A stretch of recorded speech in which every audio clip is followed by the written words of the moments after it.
Imagine a future where humanity, decimated by a colossal nuclear war, clings to survival, but not without a stark division. Society fractured into two distinct castes, the genetics, individuals whose DNA has been scientifically enhanced, rendering them stronger, smarter, and the undisputed rulers of this new world. And then there are the specials, ordinary humans deemed weak, expendable, and utterly insignificant. Among these forgotten specials is Leyon, a janitor confined to a wheelchair, yet determined to navigate the brutal realities of his existence. He toils within the opulent Genesis Institute, the world's premier genetics laboratory, a symbol of the very power that marginalizes him. One fateful day, Leyon observes a group of students touring the lab, eager to absorb knowledge about its groundbreaking technology. Their guide elaborates on history, revealing how, 65 years after the nuclear cataclysm, a brilliant scientist named Leyon Smith spearheaded global reconstruction. His pivotal discovery, a novel plant, born from the nuclear aftermath, christened the Genesis flower. This remarkable flora possessed an unparalleled ability to generate immense energy, enough to supplant all conventional power sources, cementing its status as one of humanity's most crucial finds. As the guide's exposition captures the student's attention, Leyon seizes his moment. Aided by his adoptive sister, Chloe, secretly embedded within the student group, he expertly breaches the lab's security system. A locked door silently yields, granting him access to a restricted zone. Two guards stand sentinel ahead. Leyon employs a cunning diversion, deploying a tiny, remote-controlled toy mouse. As the guards' curiosity prompts them to retrieve it, a burst of sleeping gas is released, rendering them unconscious. The path now clear, Leyon advances, connecting a cylinder of sleeping gas to the lab's oxygen supply. Within moments, every scientist in the vicinity succumbs to slumber. His plan unfolds flawlessly. Leyon presses onward, attempting to open the next door, but a critical hurdle emerges: he lacks the access code. He immediately contacts Chloe, pleading for assistance. Simultaneously, the guide continues her lecture to the students, detailing how parents in this society can opt for genetic enhancements for their newborns, granting them superior strength and intellect. She underscores that specials, however, are incompatible with these modifications, leaving them perpetually disadvantaged. A student, upon hearing this, scoffs derisively, branding specials as useless and advocating for their disposal. Chloe, incensed by the callous remarks, erupts in a heated argument, escalating into a full-blown physical altercation amidst the class. As the scene descends into chaos, a security guard intervenes, demanding order. Unbeknownst to him, this entire spectacle is Chloe's elaborate ruse. Amidst the distraction, she deftly pilfers a notebook from the guard's pocket, a notebook containing all the Institute's critical access codes. She swiftly transmits the correct code to Leyon. Finally, Leyon breaches the door and steps into the main laboratory. Before him stands an awe-inspiring sight, a colossal glass dome, encasing a magnificent tree adorned with the potent Genesis flower. Without hesitation, Leyon pulls a lever, disarming the dome's security. Then, with a precise glass cutter, he carefully breaches the dome, extracting a small sample of the coveted flower.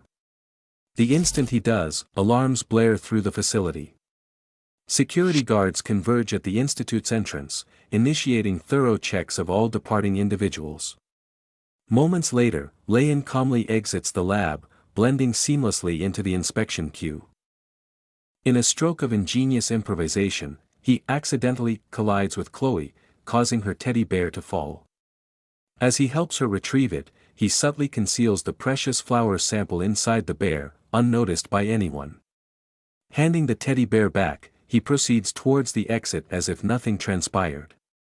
But just as he's about to step out, guards halt him, having detected a peculiar sound emanating from his coat. Leyon faces imminent danger, yet maintains his composure. He produces an old watch, a cherished relic from his mother, engraved with a simple yet profound message: "We are all equal." The guard, upon seeing it, dismisses it with a chuckle, perceiving it as trivial, and allows Leyon to pass.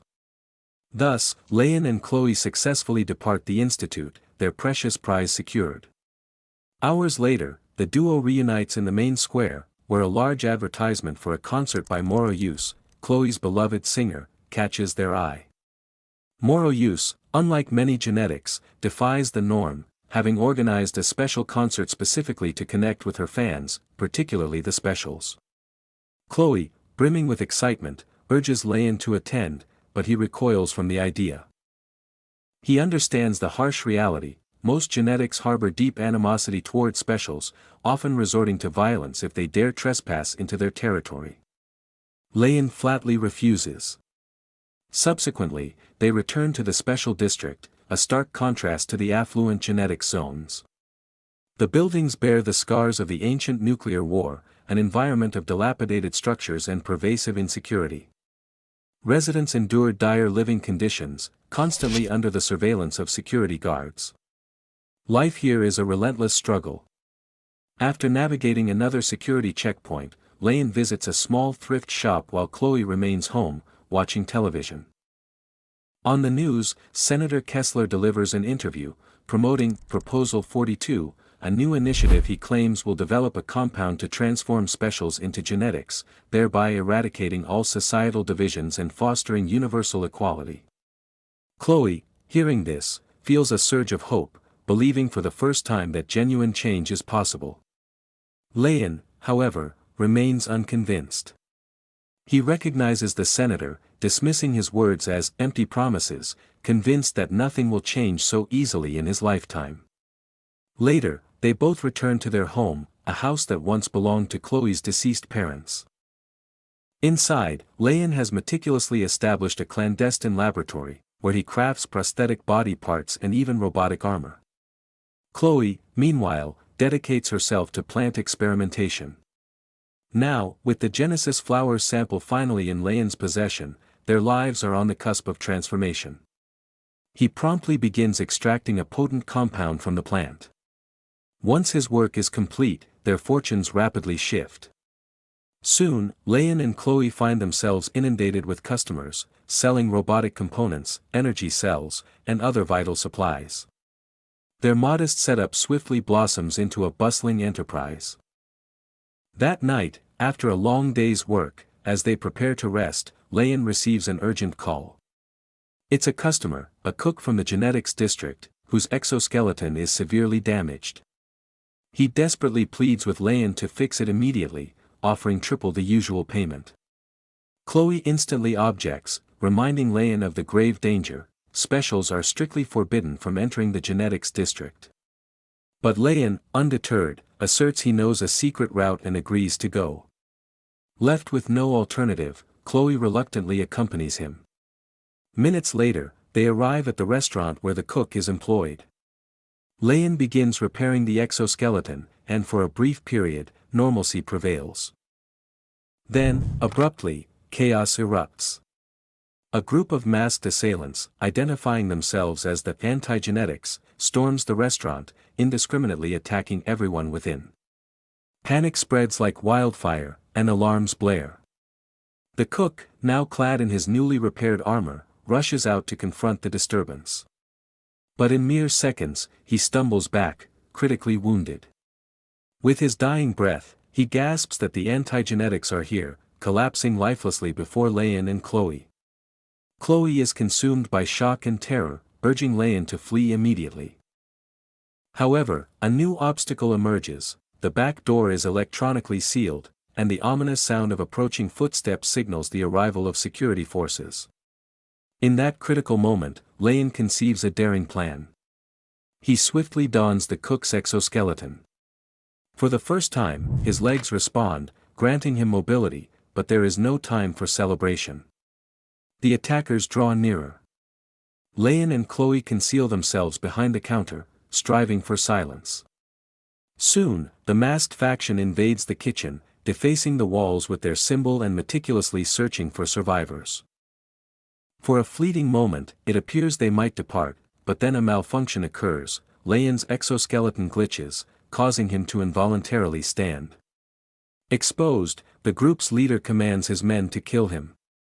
But this time, Leyon retaliates with ferocity. Empowered by the armor, he unleashes a flurry of attacks, delivering powerful punches, smashing objects, and utilizing anything within reach as a weapon. During the intense skirmish, he lands a forceful blow on the leader, dislodging his mask for an instant. Leyon glimpses a shocking detail, a prominent scar marring the man's face. The battle rages on, but Leyon seizes an opportunity to escape. He grabs Chloe, and together, they bolt, ultimately making their way back to the relative safety of the special district. Upon returning home, they switch on the television, only to find the news already abuzz with reports of the restaurant attack. To their horror, security footage implicates Leyon and Chloe, branding them as the primary suspects. The reporter then interviews Captain Hughes, commander of the Special Forces. The instant Leyon sees his face, he freezes. He recognizes the distinctive scar, it belongs to the leader of the anti-genetics from the attack. The chilling truth dawns, Captain Hughes himself is secretly orchestrating these assaults. Chloe is bewildered, unable to comprehend his motives. But Leyon pieces it together, Hughes is covertly attacking genetics, then fabricating evidence to frame the specials. This insidious tactic will fuel public hatred toward specials, providing the government with a pretext for enacting harsher, more dangerous measures against them. Leyon also discerns a critical next step. For Hughes's plan to fully materialize, he will require an even larger, more devastating attack. Suddenly, Chloe remembers a crucial detail, her favorite singer's concert is tonight. If anything were to befall Moroyus, the specials would inevitably bear the blame, potentially leading to the destruction of their entire district. Chloe, distraught, pleads with Leyon for a solution, but his response is shocking. He instructs her to pack her belongings and flee the city with all haste. Chloe is aghast, protesting that thousands of innocent lives are at stake. Leyon, however, coldly retorts that it is not their concern, he merely wishes to escape. Enraged, Chloe refuses to abandon her people, branding him a coward before storming off. Her words strike Leyon deeply. He begins to question his decision, his gaze falling upon the exoskeleton he constructed. A sudden idea sparks within him. Later that night, Chloe returns home to a transformed Leyon. He is now meticulously constructing a more robust, more formidable armor, powered not by conventional means, but by the very Genesis flower itself.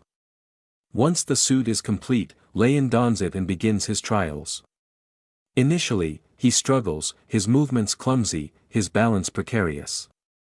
But Chloe, drawing upon her expertise in plant experimentation, intervenes. She engineers specialized plant-based weaponry, integrating them into the suit, augmenting its power exponentially. Hours later, the highly anticipated Moroyus concert is underway. Specials are relegated to an area behind security-controlled fences. As the show concludes, Moroyus and her team head towards their bus. Suddenly, the anti-genetics strike again, encircling the group and menacing Moroyus. Their leader issues a chilling ultimatum: comply silently or face death. All hope seems lost until a voice echoes from above. Everyone looks up to behold a mysterious figure perched on the rooftop, a warrior cloaked in a hood and an iron mask, encased in a powerful exoskeleton. It is Leyon, his identity concealed. He leaps down, positioning himself defiantly before the attackers, demanding they release Moroyus. Initially, they mock him, observing small flowers sprouting from his armor, seemingly innocuous. But then, Leyon attacks. He unleashes his weapons, releasing a torrent of poisonous leaves and grasping roots that ensnare and incapacitate his foes. The battle ignites. The attackers, recovering, charge at him. Simultaneously, Chloe seizes her opportunity, urging Moroyus to flee. With no other choice, Moroyus escapes with Chloe, who then swiftly steals a car and returns to extract Leyon. Together, the three manage a daring escape. They reach the special district, concealing the stolen car within their home. Once the immediate danger subsides, Moroyus, bewildered, demands an explanation. Leyon reveals the shocking truth: the anti-genetics are not a rogue faction, but covert special force agents, operating under the command of Captain Hughes. Moroyus is stunned by this revelation. She expresses her gratitude for their rescue and even assists in tending to Leyon's injuries. Now, their immediate concern shifts to anticipating Hughes's next move.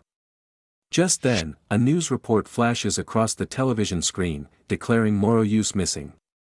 Reporters then interview Senator Kessler, who vows to locate her before presenting Proposal 42 at the Family Planning Center. Hearing this, Leyon identifies the next target, the senator. An attack on Kessler would unravel everything. They must reach the center before Hughes strikes. Leyon devises a plan. He and Moroyus will pose as a couple seeking genetic upgrades for their unborn child. Moroyus readily agrees to assist. The following day, they arrive at the center, Leyon cleverly disguised as a rapper to mask his identity. Inside, he strategizes how to safeguard everyone, acutely aware that an attack could commence at any moment. An idea sparks. He announces that his wife will deliver a special live performance. The crowd buzzes with excitement as staff and visitors alike converge in another room to witness the spectacle. While everyone is distracted, Leyon discreetly sheds his disguise and dons his armor. Precisely on cue, the anti-genetics arrive. But this time, Leyon is prepared. He steps forward, alone, and confronts them. He unveils his new weapon, a smoke launcher crafted from plant toxins. He fires it, unleashing a cloud of poisonous smoke that disperses through the air. For a fleeting moment, it disorients his adversaries, but their numbers are overwhelming. They encircle Leyon, attacking him in unison, easily overpowering him. The leader approaches, rips off Leyon's mask, and begins a brutal assault. It seems Leyon's fight is over, but suddenly, government agents storm the scene. The attackers scatter and flee. Immediately thereafter, Senator Kessler appears, visibly relieved to find Leyon alive. A monumental truth is then revealed: Kessler is Leyon's father. It emerges that Moroyus had already contacted him, divulging everything about Captain Hughes and his clandestine attacks. Just then, Chloe also arrives, but upon seeing Leyon with the senator, she misinterprets the entire situation, believing Leyon is complicit in the conspiracy. Heartbroken, she flees. Leyon attempts to pursue her, but his father restrains him, insisting he requires immediate medical attention. Moments later, reporters descend upon the scene. Seizing the opportunity, Senator Kessler addresses the media, extolling Leyon as a hero, a special who bravely combated the assailants. He leverages this moment to champion Proposal 42, asserting, "This proves that specials deserve an opportunity to become genetics." He expresses his hope that the Senate will now sanction his plan. The following day, Leyon recuperates in his father's state-of-the-art facility. Kessler visits him, but Leyon's first query is about Chloe. Kessler reassures him that his team is actively searching for her, but his immediate focus, he claims, is on restoring Leyon's ability to walk. He promises to cure him this time. Leyon, however, remains deeply distrustful, reminding his father of his mother's tragic death during a similar experiment. Guilt-ridden, Kessler, in an attempt to prove his sincerity, hands Leyon a final letter written by his mother. Leyon reads it, a heartfelt goodbye, urging him to forgive his father and dedicate himself to helping others.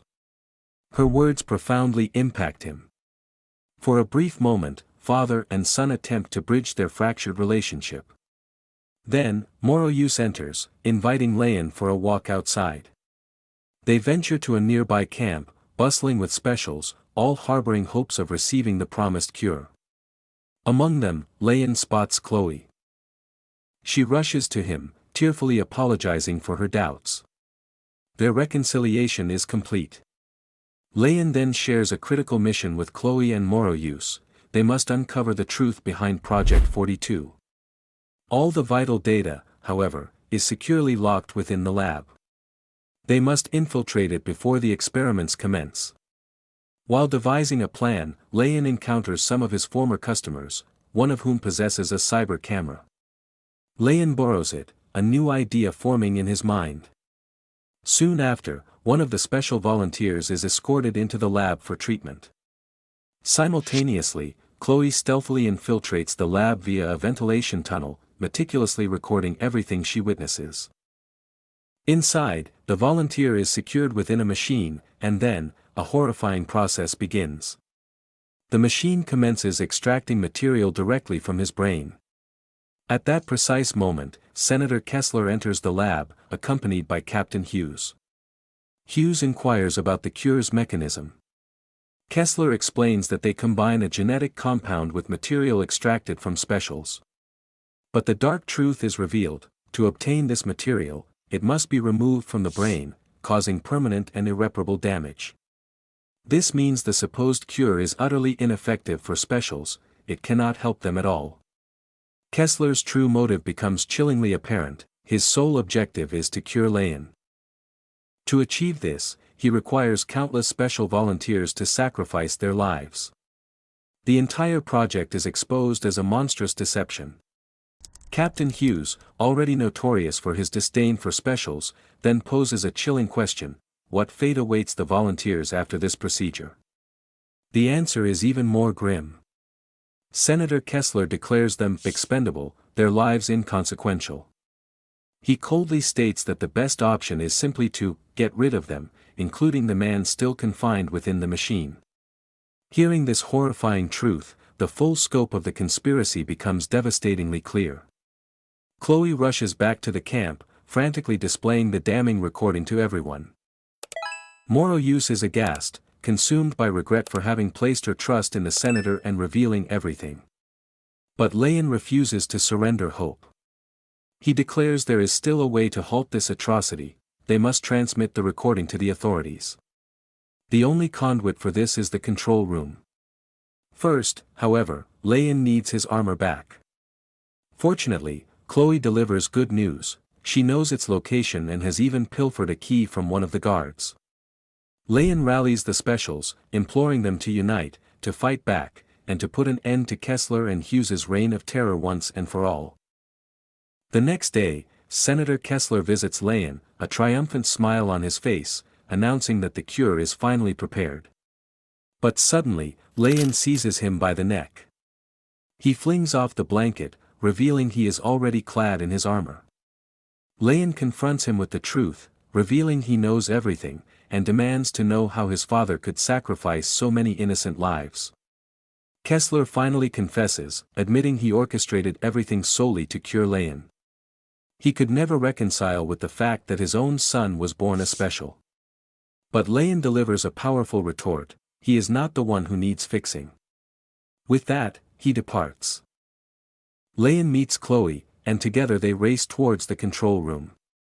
They attempt to access the system, but it is locked. Chloe informs him she needs time to breach it. So, Leyon decides to return and aid the others. En route, he encounters Moroyus, who kisses him and urges him to stay safe. Then, donning his mask, Leyon plunges into battle. At the camp, Captain Hughes is already present with his men. He spots Leyon and laughs, believing him to be alone. But suddenly, all the specials emerge from their tents, ready to fight. An intense battle ensues. Leyon directly confronts Hughes. They exchange ferocious blows, but Hughes proves to be the stronger adversary. He knocks Leyon down, severely damaging his armor. Struggling to move, Leyon is forced to retreat, fleeing towards the lab. Inside the lab, Leyon activates a system, opening the glass dome protecting a Genesis plant. He attempts to destroy it, but Hughes pursues him, attacking once more. This time, Leyon can barely defend himself. Hughes delivers a brutal kick, sending him crashing into the glass dome. The glass shatters, and Leyon falls to the ground. Hughes prepares to deliver the finishing blow, but Leyon has one last, desperate move. He seizes one of the Genesis flowers. Instantly, the plant reacts, unleashing sharp, poisonous thorns that strike Hughes directly. This time, Hughes is defeated. Leyon emerges victorious. Simultaneously, in the control room, Chloe and Moroyus successfully transmit the damning recording to the authorities, triggering an immediate and dramatic shift. Within minutes, government forces swarm the facility, shutting down all operations. Proposal 42 is instantly revoked. An arrest warrant is issued for Senator Kessler, but he manages to evade capture. The only trace left behind is the empty container of the cure. Days later, a new era dawns. The oppressive wall separating the districts is dismantled. Specials are finally liberated, free to traverse any part of the city, just like everyone else. People celebrate this monumental victory, their conversations filled with awe for the mysterious masked hero. His true identity remains unknown, yet life slowly begins to normalize. Leyon, Chloe, and Moroyus walk together, content in the knowledge that they have forged a profound difference. But their story is far from over. From the distant shadows, Kessler watches them, his face obscured. It is revealed he used the cure on himself, and now, consumed by a thirst for vengeance, he seeks retribution against everyone, including his own son. What are your thoughts on this incredible story? Share your insights in the comments below. If you enjoyed this recap, please remember to like and subscribe for more amazing content. We'll see you in the next video.